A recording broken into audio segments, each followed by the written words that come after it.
Fermindo. Sinimplehan muna nating hanapin yung kanyang bag. At ito nga, nakita ko na. Diyos ko, kawawa naman.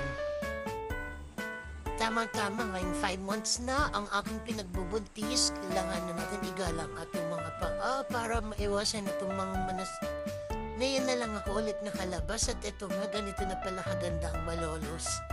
Hindi ko alam na ganito na kaganda. Ang dami nang nagbago. Pero ikaw, hindi ka pa rin nagbabago. Sure lang. So, eto nga. After 5 months ng bed rest ni Mami Birot, nakalabas din sa wakas and so excited dahil bibilan natin si Don Fermindo ng kanyang bagong bag.